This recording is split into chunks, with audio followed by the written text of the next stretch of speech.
Olá, bom dia, tudo bem? Como é que você está? Aqui estamos bem, graças a Deus. Nós tivemos um culto no domingo maravilhoso, a Santa Ceia do Senhor. Glória a Deus aí pela nossa liberdade de expressão. Eu sempre falo isso, né? O privilégio que nós temos da liberdade de expressão. Vamos dar continuidade aí hoje à nossa leitura bíblica. Nós aí que estamos fazendo a leitura em 365 dias. Hoje estamos no dia de número 150. Vamos aí do livro de 2 Crônicas, capítulo 10 e 11, e Evangelho de João, capítulo 11, do versículo 30 ao 57. Finalizar o Evangelho de João. Você que está acompanhando a gente, vimos que anteriormente, né, a gente viu a aliança que Deus fez com Salomão, instituiu ele aí como um rei sábio, deu a ele aí a probabilidade dele construir o templo do Senhor, mas ele ressaltou que era necessário que eles permanecessem nos caminhos do Senhor. Se assim fosse, ele perdoaria, sararia a terra e faria o melhor ali com o povo, mas longe da presença de Deus, todos nós, né, longe da presença de Deus, a gente acha que está conquistando, evoluindo, fazendo algo, e na verdade muitas das vezes estamos regredindo, mesmo que para o mundo material pareça que estamos conquistando, estamos adquirindo bens ou riquezas, mas se o seu espiritual não está atrelado com sua vida física, a probabilidade de você se perder é muito grande. Então, logo em seguida, nós vimos que ele recebeu a visita da rainha de Sabá, ela que trouxe muitos presentes e reconheceu o quão sábio e quão poderoso era o rei Salomão. Vimos as contagens das riquezas de Salomão e depois Salomão veio a morrer. E hoje vamos ao capítulo de número 10, né? Essa passagem que nós vamos ler hoje, você consegue encontrá-la ela lá no livro de 1 Reis, também, capítulo de número 12. Como eu falei, Crônicas é uma lembrança do que já aconteceu, né? É recordar. Então, recordando aqui, nós vamos lembrar essa parte. Capítulo de número 10, então, a gente vai ver a revolta das 10 tribos de Israel. Por quê? A gente vai ver que depois da morte do rei Salomão em Israel, o seu filho Roboão é quem vai assumir aí o reinado na tribo de Israel, no povo de Israel. O problema é que para poder construir, fazer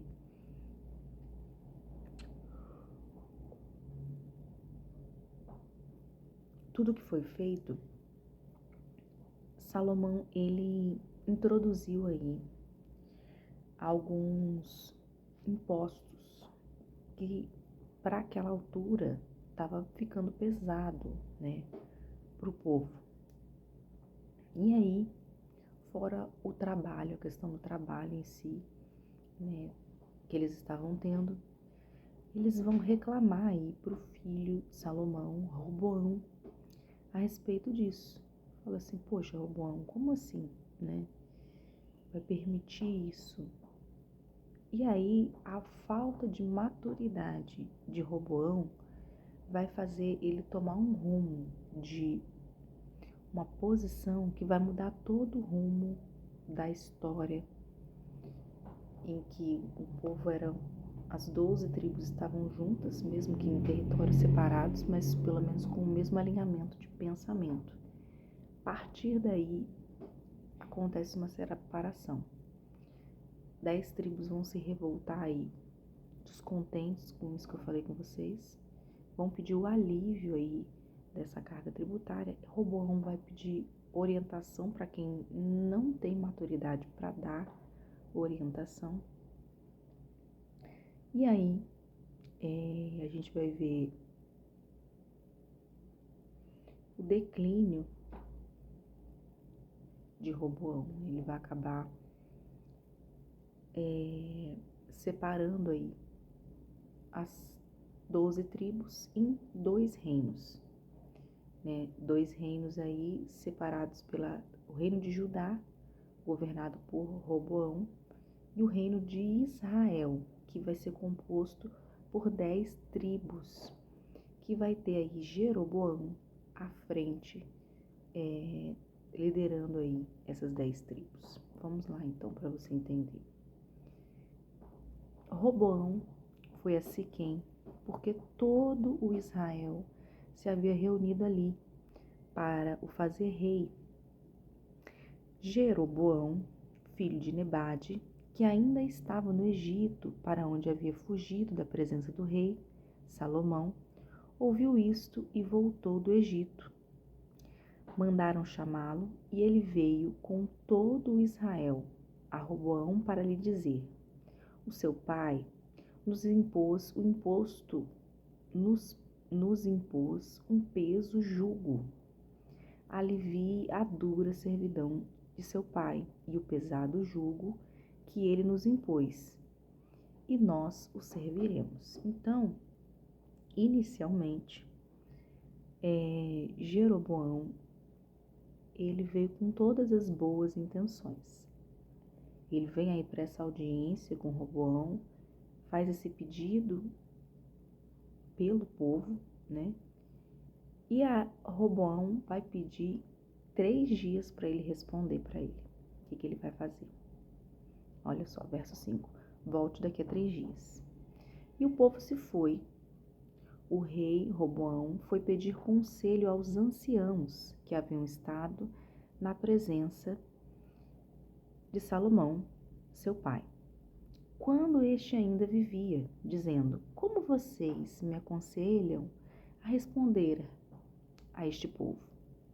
E eles disseram: se o povo for bom com este povo, se o Senhor for bom, com este povo, e lhes agradar, e lhes falar boas palavras, eles se farão seus servos para sempre. Então, você sendo conivente com eles, escutando, né, a voz do povo, a voz de Deus, o nosso ditado popular aqui, né? Mas se você souber ouvir, estamos montando aqui uma monarquia, mas podemos ter o aval de todas as pessoas, né? E se você assim fizer, ouvi-los, você vai ter a servidão deles para sempre. Porém, verso 8, Roboão desprezou o conselho que os anciãos lhe tinham dado e foi pedir conselho a quem?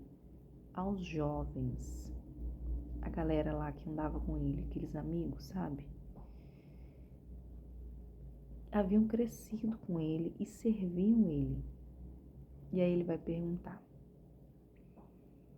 o que vocês me aconselham? O que devo responder a este povo que me pediu para aliviar o jugo que o meu pai lhe impôs?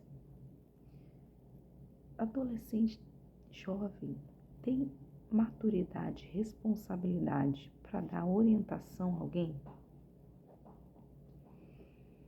Por mais que eles tivessem crescido, eles não tinham a bagagem para poder bater de frente com uma questão tão importante assim, política, democraticamente e socialmente.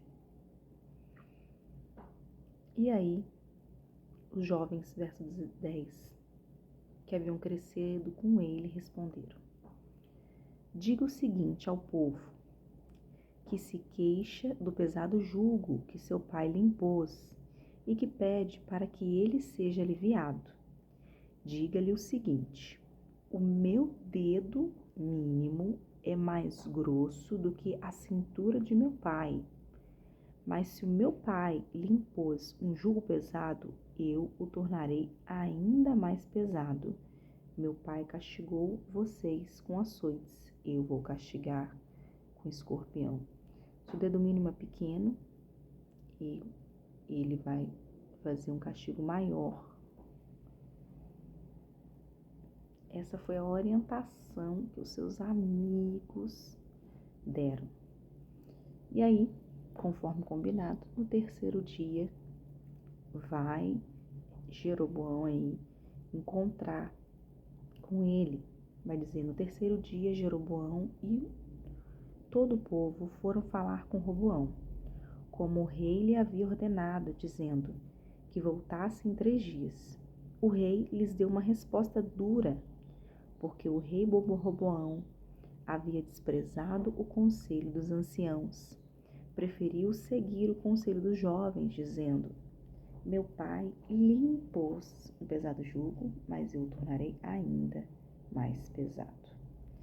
Verso 15. Assim o rei não deu ouvidos ao povo, porque esta reviravolta vinha de Deus, era permissão de Deus. Por quê?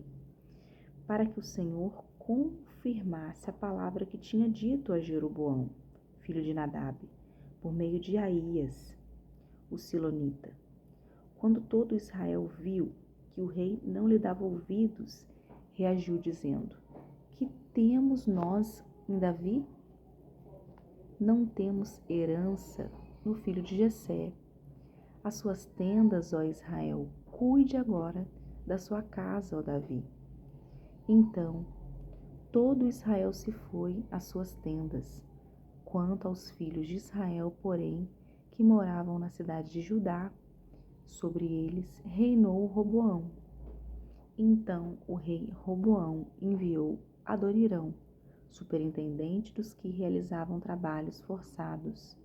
Mas o rei Roboão conseguiu subir no seu cavalo, fugiu para Jerusalém. Assim Israel se manteve rebelde contra a casa de Davi até o dia de hoje. Então Roboão rejeita os conselhos, segue os seus amigos, vai mandar o mensageiro informar, e eis que aí está tudo instaurado, né? A reviravolta está instaurada, eis que a palavra de Deus também é confirmada, e o jugo vai ser pesado, sim, mas em contrapartida, Jeroboão vai assumir aí as 10 tribos de Israel, né? E vai ficar o pessoal que tá do lado de cá, as Judá e Benjamim vão ficar com o reino de Judá, e as outras demais 10 tribos vão ficar com o reino de Israel. O nome, né? Mais conhecido como o pessoal de Israel, a tribo do norte, e o pessoal de Judá, a tribo do sul. Capítulo de número 11, você vai ver aí que Deus vai proibir fazer a guerra contra as 10 tribos, eles baterem de frente uns com os outros. Por quê? Porque agora, eis que eles eram povos inimigos, mas descendentes do mesmo aí. Então, não eram propriamente inimigos, eram divididos por pensamentos diferentes, não eram nações inimigas, né? Mas apenas pessoas com ideologias e pensamentos diferentes que faziam com que cada nação tivesse aí seu líder separadamente. Como nós falamos, né? À medida que Jeroboão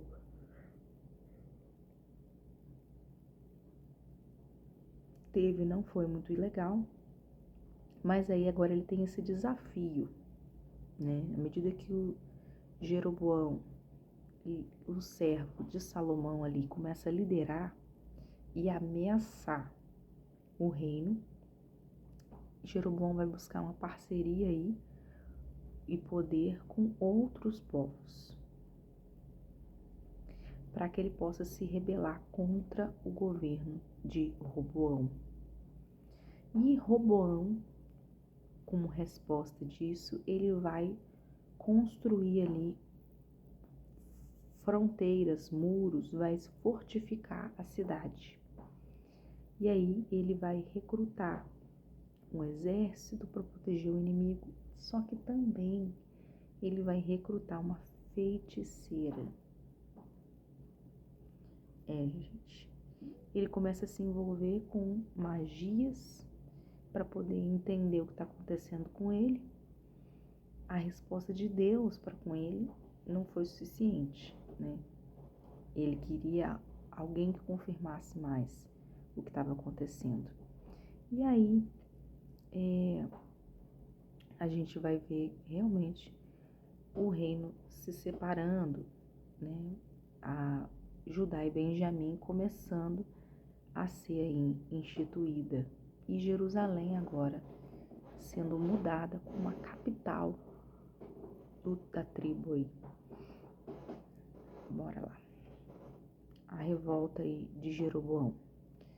Quando Roboão chegou a Jerusalém, reuniu a casa de Judá e de Benjamim 180.000 homens escolhidos, treinados para a guerra, para lutar contra Israel, a fim de restituir o reino a Roboão. Todos ali preparados para guerrear, para bater de frente aí, para lutar contra Israel. Porém, a palavra do Senhor veio a Semaías, homem de Deus, dizendo: diga a Roboão, filho de Salomão, rei de Judá, e a todo Israel em Judá e Benjamim: assim diz o Senhor, não subam nem lutem contra os seus irmãos. Que cada um volte para sua casa, porque a que é que eu fiz isso? Eles obedeceram a palavra do Senhor e desistiram de atacar Jeroboão. Então, eles recebem a palavra aí através de Semaías, aí, um homem de Deus, e eles optam por ouvir. Eles chegam a planejar aí, ir até Siquém, porém, eles retornam, né? E aí a cidade, ela vai ser fortificada. Jeroboão vai retornar do Egito, vai liberar agora o povo de Israel. E Roboão, que ficou agora na parte ali de Siquém, Roboão começa a fortificar, se preparar, porque eis que agora ele ficou com medo. E aí, como é que eu vou fazer? Vou fortificar a cidade, né, nessa parte de Judá e Benjamim. E aí, diz assim, Roboão morou em Jerusalém e, para defesa, fortificou várias cidades em Judá, a saber, Belém, Atá, Tecoa, Bet-zur, Soco, Adulão, Gade, Maresaf, Zif, Adonai, Laquis, Azeca, Zora, Admolon e Hebron. Mas estas cidades fortificadas serão em Judá e Benjamim. Todas essas cidades aí que a gente mencionou estão para o lado de Judá e Benjamim.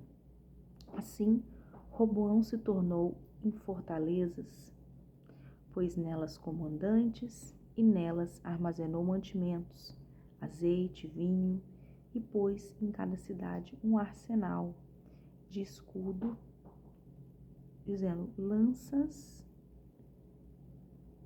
tornando-as muito fortes. Judá e Benjamim ficaram então sob o domínio de Roboão, como eu falei, né? E aí, Jerusalém estabelecida como capital, eis que agora eles têm que dar continuidade no serviço do templo, né? A tribo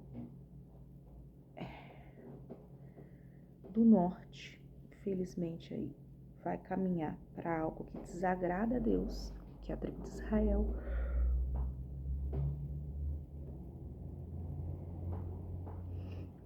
E o texto meu vai dizer assim, que os sacerdotes e levitas vêm a Jerusalém.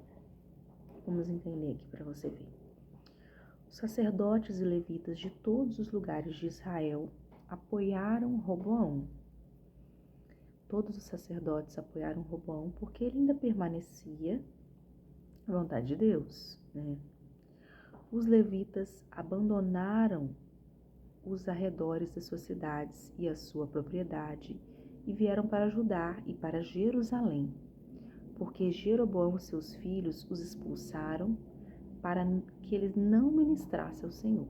Então aí, primeiro sinal de apostasia da tribo do norte, né? Que eles estavam se voltando para outros deuses. Então Jeroboão construiu os seus próprios sacerdotes para os lugares altos, para os ídolos em forma de bodes, de bezerros, que tinham mandado fazer. Além destes também, de todas as tribos de Israel, os que de coração resolveram buscar o Senhor, Deus de Israel, foram a Jerusalém para oferecer sacrifícios ao Senhor, Deus de seus pais. Assim, fortaleceram o reino de Judá e firmaram o poder de Roboão, filho de Salomão, durante 3 anos, porque durante 3 anos andaram no caminho de Davi e de Salomão. Já Roboão caminhava aí para construir os postes, ídolos, bezerros, né? Nós vimos aí bodes, enfim, ídolos, fazer altares para sacrificar a deuses pagãos. E não é essa orientação que Deus havia deixado aí para a tribo de Israel, né? Completamente diferente. Roboão então vai tomar por esposa Maalate, filha de Jerimote, filho de Davi, e filha de Abiail, filha de Eliade, filho de Jessé. Maalate então lhe deu 3 filhos, Eliabe, 3 filhos, Jeús, Semarias e Zaão. Depois dela, Roboão casou com Maca, filha de Absalão, que lhe deu 4 filhos, Abias, Atai, Ziza e Salimote.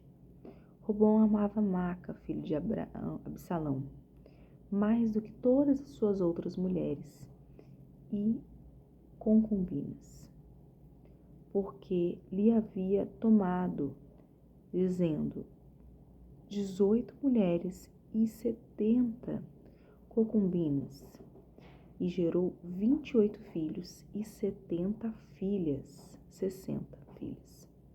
Roboão designou Abias, filho de Maca, para ser chefe do príncipe entre seus irmãos, porque queria fazê-lo rei.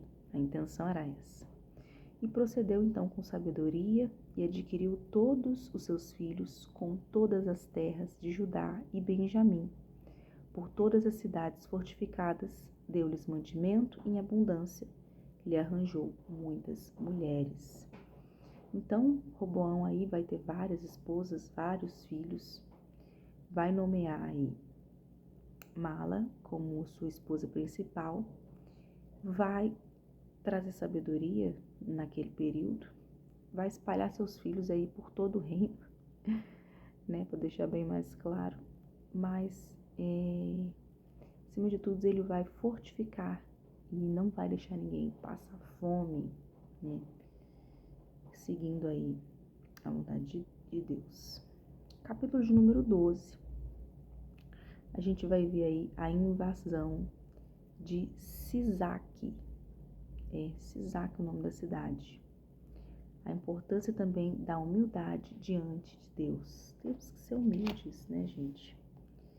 Aqui nesse período crítico aí das duas tribos, as duas nações, né, lideradas pelo rei aí, Roboão e Jeroboão aí que era braço direito de Salomão, a gente vai ver aí que política e espiritual não estavam caminhando muito juntos não naquela época.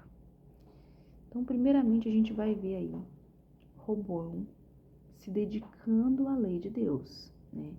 Consolidando o seu reinado, fazendo aí o que era orientado.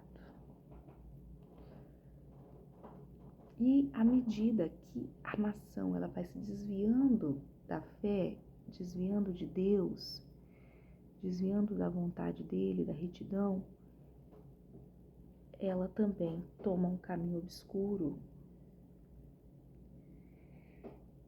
É algo que vai afastar das coisas boas e do que Deus tem para o povo. E aí a gente vai ter um faraó egípcio, que é Sisaque. Né? A gente viu o texto do título é Invasão de Sisaque. Esse faraó egípcio que vai aproveitar essa fraqueza espiritual e moral da tribo de Judá, que eram menores, né? Eram 2 juntas, já a tribo de Israel eram 10 juntas, então tinha maior força. E ele vai invadir a nação, vai saquear o templo de Salomão, o templo de Jerusalém, enfim, vai profanar o templo. E aí o povo de Deus vê e já não se lembra mais de Deus ser Deus com eles. Eles já acham que simplesmente Deus se afastou do povo.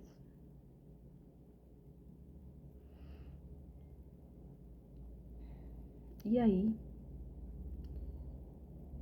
o que vai desencadear isso? Vamos lá ler. Verso 12, capítulo 12, perdão. Tendo Roboão firmado o reino e havendo-se fortalecido, abandonou a lei, e todo Israel fez o mesmo. Depois que ele já estava forte, que ele já estava bom, em vez dele continuar, ele se desvia e faz o que desagrada ao Senhor. E aí Sisaque, como eu falei, o rei do Egito, ele manda atacar Jerusalém no 5º ano, no mês de maio.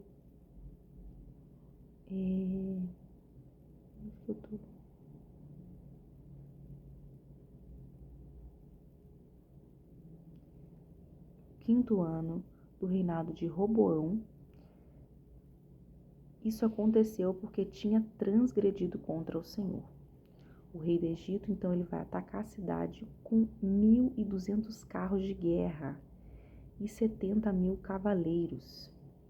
Era inumerável a gente que vinha com ele do Egito, a saber, um exército de líbios, suquitas, etíopes. E aí Sisaque vai tomar as cidades fortificadas que pertenciam a Judá e veio a Jerusalém. Então o profeta Semaías foi falar com Roboão, ajudar ali, com os príncipes de Judá, que por causa de Sisaque se havia ajuntado em Jerusalém. E lhe disse: assim diz o Senhor, vocês me abandonaram, e por isso eu os abandonei, entregando às mãos de Sisaque. Então os príncipes de Israel e o rei, eles vão se humilhar, dizendo: Senhor, Tu és justo, nós entendemos a carga que vem sobre nós. Tu és correto, Tu és íntegro.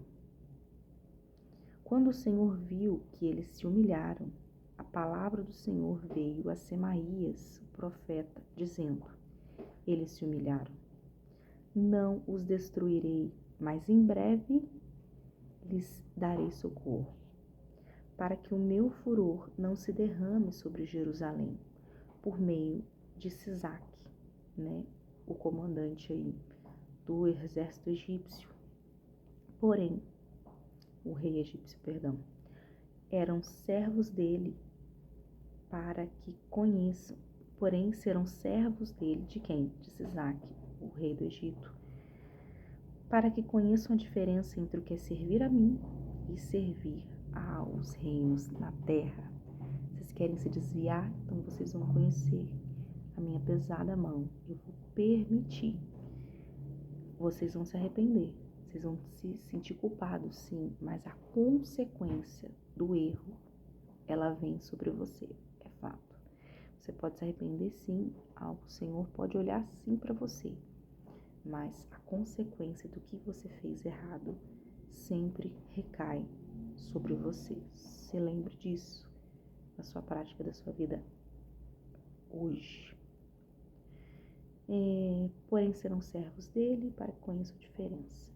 Beleza. Verso 9 vai declarar que Sisaque, rei do Egito, atacou Jerusalém. Então Sisaque vai atacar aí a cidade de Judá, capital, Jerusalém. Vai levar todos os tesouros da casa do Senhor, tudo que estava ali no palácio. Ele vai levar tudo, inclusive os escudos de ouro, lembra que Salomão tinha feito? Eram todos muito pesados, muito bonitos, mas ele vai levar. Em lugar deste, o rei Roboão, ele vai mandar fazer escudos de bronze e os entregar nas mãos dos capitães de guerra da guarda, que o rei contra a casa de Israel e da guarda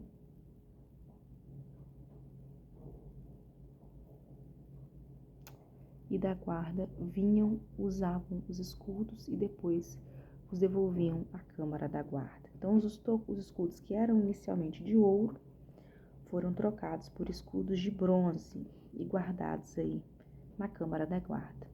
Pelo fato de Roboão ter se humilhado, a ira do Senhor se afastou dele. Não houve destruição total, porque em Judá ainda havia boas coisas, ainda haviam boas pessoas, e Deus teve misericórdia do povo por conta disso.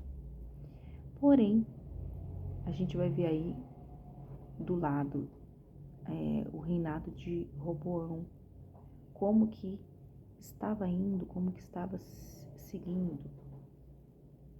O rei Roboão fortificou-se em Jerusalém e continuou reinando. Ele vai continuar reinando. E Roboão tinha 41 anos de idade quando ele começou a reinar. Reinou 17 anos em Jerusalém, cidade do Senhor. Escolheu dentre todas as tribos de Israel para ali estabelecer o seu nome. E a mãe dele se chamava Naamá, era amonita.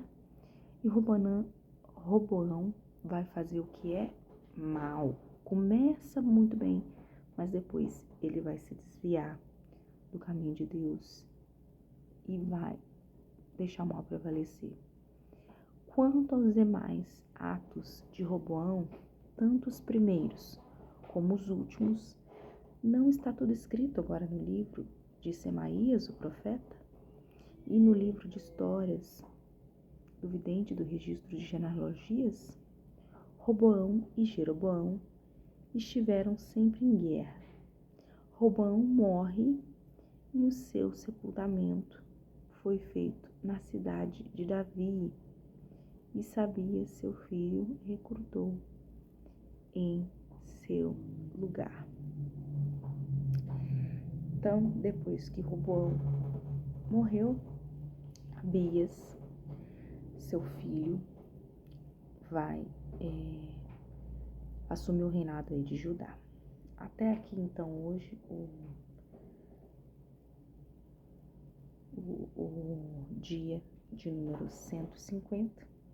Vamos agora para Evangelho de João, capítulo de número 11. Vamos finalizar aí o capítulo 11, que vai falar a respeito de Jesus, onde ele fala que ele é a ressurreição e a vida, que ele venceu a morte, que ele é a verdadeira vida e que ele realmente dá vida e vida em abundância, né? O que nós vimos anteriormente. Hoje, então, vamos do 30 ao 57, que a gente vai acompanhar Lázaro sendo ressuscitado. Lázaro aí, que estava morto já há 3 dias, quando ele vem, Marta e Maria, mais Maria, né? Ela vai dizer que ele chegou atrasado. Se você tivesse chegado mais cedo, dava tempo de você curar. Mas sabe que as coisas de Deus nunca acontecem atrasadas, isso para nós, né? Na nossa visão limitada. Mas para Deus as coisas sempre acontecem no tempo correto, na hora que precisa ser. Marta aí acredita, ainda que de forma limitada, como todos nós aí, né? Tem fé, mas a fé ali precisava amadurecer. Olha só, vamos lá. E por que então Jesus chora? Por que ele se comove, né? Ele vai ressuscitar, ele vai trazer de volta aí a vida a Lázaro, mas por que de fato ele chora? Por que ele fica agitado assim, né? Mostra aí que ele era uma pessoa humana como todos nós, né? Nós também, no dia que perdemos um ente querido, nós choramos, né? A demonstração aí do nosso sofrimento, do nosso sentimento de dor, né? Jesus, não porque ele era filho de Deus, ali ele estava na forma natural humana, então ele também ali estava sofrendo, ele também demonstra esse sofrimento. Mas agora a gente vai ver que ele tem poder sobre a morte, né? Ele chora sim, ele lamenta, mas ele tem poder para fazer de maneira diferente. Nós paramos aí no 30, né? Deixa eu ver aqui. Pois Jesus ainda não tinha entrado na aldeia, mas permanecia onde Marta o havia encontrado. Os judeus que estavam com Maria em casa a consolaram, vendo-a levantar-se depressa e sair. Seguiram-na, pensando que ela ia ao túmulo para chorar. Quando Maria chegou ao lugar onde Jesus estava, ao vê-lo, lançou-se aos seus pés, dizendo: se o Senhor estivesse aqui, o meu irmão não teria morrido. Então Jesus viu que ela chorava e que os judeus a acompanhavam também. Eles choravam. Agitou-se no espírito e se comoveu, e perguntou: onde vocês o puseram? E eles responderam: Senhor, vem ver. Jesus pede para ver o corpo de Lázaro, né? E aí, como eu falei, ele vai vendo ali aquele homem, aquele corpo, vendo que seu amigo havia morrido, ele chora. Então os judeus disseram: vejam quanto que ele amava, ele realmente gostava, né, de Lázaro. Mas alguns disseram: será que ele que abriu os olhos do cego não podia fazer com que Lázaro não morresse? Eis que eles estão tendo aí uma revelação, né? Eles estão tendo uma visão de algo espiritual que estava para acontecer. A ressurreição de Lázaro. Era isso que estava para acontecer. Jesus, então, agitando-se novamente em si mesmo, ficando aí inquieto, ele foi até o túmulo, que era uma gruta, né? Era uma colocada aí uma pedra, em cuja entrada tinha, eu já falei, colocado uma pedra. Então Jesus ordenou: tirem a pedra, tirem essa pedra que está aí, que eu quero ver a Lázaro, né? E aí eles repreendem Jesus, fala: Senhor, ele já está cheirando mal. Não tem porquê fazer isso, né? Já passou. Ele está morto, já tem 4 dias. E Jesus responde: eu não lhes disse que se vocês crerem, vocês verão a glória de Deus? Então eles mandam tirar a pedra. Onde eu estou, perdi a linha. Cadê? Eles tiraram a pedra, verso 41. E Jesus, levantando os olhos para o céu, disse: Pai, graças te dou porque me ouviste. Eu sei que sempre me ouves. Pai, graças te dou porque me ouvistes. Mas falei isso por causa da multidão presente, para que eles creiam que tu me enviaste, para eles verem que eu estou falando com você, né, Deus Todo-Poderoso. E depois de dizer isso, clamou em alta voz: Lázaro, vem para fora. Vem para fora. Ele vai orar e vai dar essa ordem poderosa que Lázaro venha para fora. E aí o verso 44 vai dizer, aquele que tinha morrido saiu tendo os pés e mãos amarrados com ataduras e o rosto envolto num lenço. Então Jesus lhes ordenou: desamarrem-no e deixem que ele vá. E eis aí que ele prova que ele é o Filho de Deus, né? Que ele pertence a essa divindade, que ele é o Cristo, que ele é o Messias, e também que está chegando o período aí em que ele terá a sua morte. Está chegando aí o inimigo da humanidade, a morte, né? A gente vai ver também que o plano para matar Jesus está aí sendo arquitetado. Muitos dos judeus que tinham vindo visitar Maria, vendo o que Jesus havia feito, creram nele. Outros, porém, foram até os fariseus e lhes contaram o que Jesus havia feito. Então, os principais sacerdotes e os fariseus convocaram o sinédrio e disseram: o que estamos fazendo? Uma vez que este homem opera muitos sinais. Eles próprios começaram a questionar, né? Algum deles, né? Nem todos, que tinham esse plano aí de matar Jesus. Porque muitos queriam matá-los, mas muitos também creram neles. E aí diziam: se o deixarmos assim, todos vão crer. Depois virão os romanos e tomarão não só o nosso lugar, mas a própria nação. Mas um deles, Caifás, o sumo sacerdote, naquele ano, advertiu-os, dizendo: vocês não sabem nada, nem entendem que é melhor para vocês que morra um só homem pelo povo, e que não venha a perecer toda a nação. Ora, Caifás não disse isso por conta própria, mas sendo sumo sacerdote naquele ano, profetizou que Jesus estava para morrer naquela nação. E não somente naquela nação, mas também reunir em um só corpo os filhos de Deus, que andavam dispersos. Desde aquele dia, resolveram matar Jesus. Assim sendo, Jesus já não andava publicamente entre os judeus, mas retirou-se para uma região vizinha ao deserto, para uma cidade chamada Efraim, aonde permaneceu com os discípulos. Estava próxima a Páscoa dos judeus, e muitos naquela região foram a Jerusalém antes da Páscoa, para se purificar.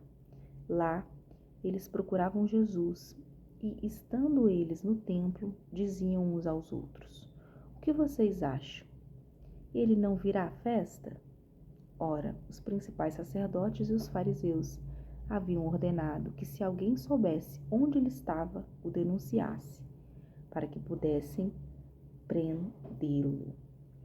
Então, eis que Caifás já profetizava aí que Jesus morreria, né?